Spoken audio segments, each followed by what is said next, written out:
Պարոն Ղազարյան, մենք ուղիղ եթերում ենք։ Նախորդ անգամներին Ռուբեն Ռուբինյանը մերժել է ծեսություններ, այդքում նաև ԿՊ շատ պատգամավորներ, այսօր ինչ ակնկալիքներ։ Ես անկեղծ ասած ակնկալիք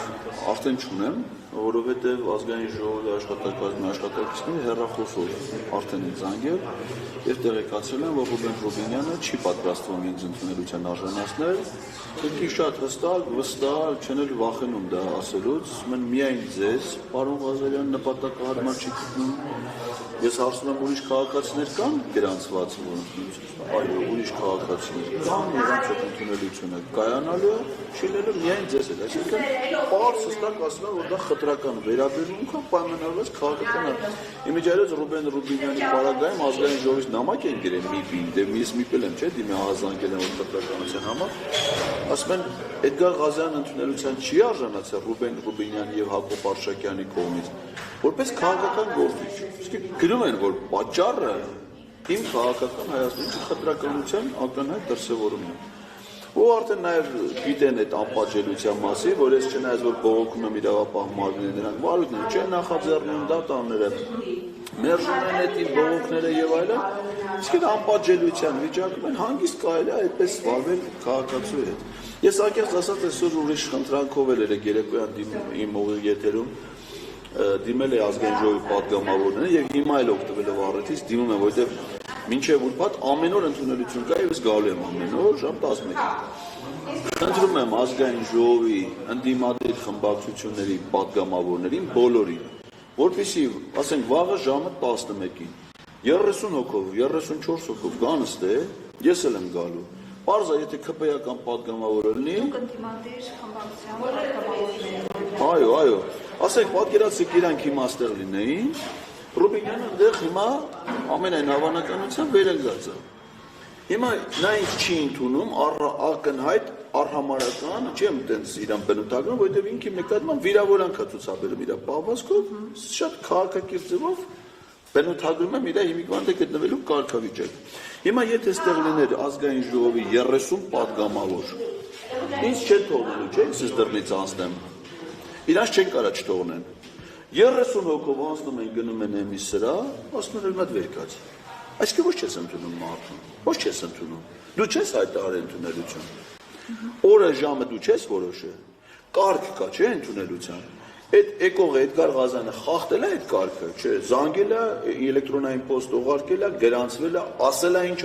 ոչ մի բան չի խախտում։ Բա որ խախտում չի արել, ոչ մի բան չի, ոչ չես ընդունում։ Ինչ ես ասում, որ չես ընդունում։ Կամ իրան սիրուն բռնեն, ասենք, որ շատ չվնասվի, ես 4 սաֆետ կա, 2 տակաժնեսիկ բռնում են, բերում են, ստեղ ասում են, պարոն Ղազարյան բերել եք հավրանքը։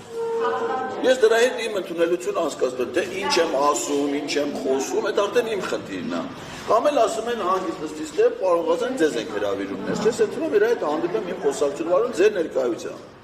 Ի վերջո դա պիտի լինի, չէ՞, եւ իրանք այդ աջակցությունը պիտի ցուցաբերեն։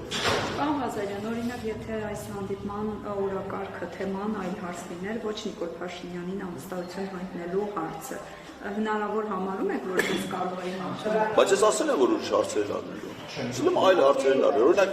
ինձ հետաքրում է Ռուբեն Ռուբինյանի կարգավիճակը Հայաստանի Հանրապետության եւ Արցախի Հանրապետության միջխորհրդարանական հանձնաժողովի կազմում։ Նա այդ հանձնաժողովի անդամ է։ Ինձ հետաքրքիր է ինքը որպես այդ հանձնաժողովի անդամ ինչ գործունեություն է վարել մինչև հիմա, առաջիկայում ինչ գործունեություն է պատրաստում վարի։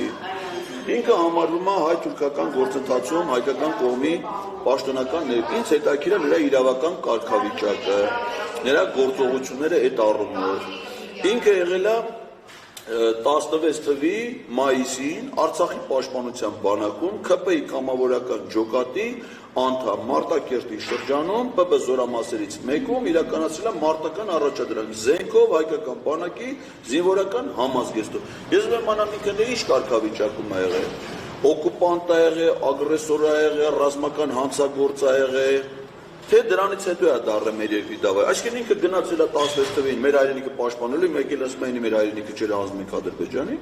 Նրա այդ մոտեցումները ինձ հետաքրքիր, այսինքն բացի անվստահության գործընթացից կոնկրետ իրանից նաև այս հարցերի պատասխանն է հետաքրքիր։ Ընդ որում ես ոնց որ հիմա եմ ասում, նախապես էլ եմ բարձրացել, որ քանի որ իմ կարծիքով ինքը ամենայն հավանականությամբ չունի այս հարցերի խելամիտ պատասխան։ Ես իրեն ոչ թե վիրավորում եմ, ոչ թե ծեծում եմ, ոչ թե անարգում եմ, ոչ մի բան։ Այլ ընդամենը այս հարցերն անում եմ մամուլի առաջ, ինքը պետք է այդ հարցերի պատասխանները տա։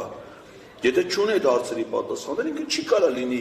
իմ եւ մեր ողջ ժողովրդի ներկայացուցիչ, որովհետեւ սահմանադրությամբ յուրաքանչյուր պատգամավոր ներկայացնում է ողջ ժողովրդին։ Եվ ես լինելով այս ժողովրդի մի մասնիկը, անհանդուրժողական վերաբերյալ ես չեմ կարող հանդուրժել մի մարդու, որը ինձ ներկայացնի իմ երկրի խորհրդարանում, ունենալով այսպիսի կեցվածք, այդպիսի անպատասխանատու կարգավիճակ։ Մեր խորհրդարանում պետք է ներկայացնել մեր ժողովրդի լավագույն ներկայացուցիչները։ Այստեղ քաղաքացիներից մեկը սպասում է Ռուբեն Հովհաննյանին։ Կարծում եմ, որ դե ինձ ասել են, որ մենակ ես չի ընդունելու։ Ես ասենք այդ մասով չեմ կարող ոչ մի բան ասել։ Այսինքն կընդունեն, դա չեն ընդունում մյուսները, ես չգիտեմ։ Ինձ կոնկրետ ազգային ժողովրդին ասան զանգել, ասել է պարոն Ղազարյան, ինչպես Արտենիկն էլ գիտի ինչ ասում է, ասում եմ ոնց որ մնացած բոլոր դեպքերում ԿՊ-ական պատգամավորը կոնկրետ ձեզ չեն ընդունելու։ Կարող նաև չգաք ազգային ժողով։ Ես անկեղծ ասած եկել եմ, որ նաև նշ չստացվի որ ասել, դե դու չէիր եկել։ Հա, ասա եկել եմ այստեղ տեսադիտարկով իրակել եմ։ Դες որ ես իմ սահմանված ժամին ներկայացել եմ ընդունության, բացի դերեք ես եմ մամուլում հայտարարություն դրել, գիտեմ որ լրատվամիջոցներ կան, կարող են արձագանքել, շնորհակալ եմ որ արձագանքել եք, նաև ձեր նկատմամբ հարգանքով, որ իմ հրավերն եղել է, ես պիտի այսօր ստա ներկայանայեմ։ Շնորհակալ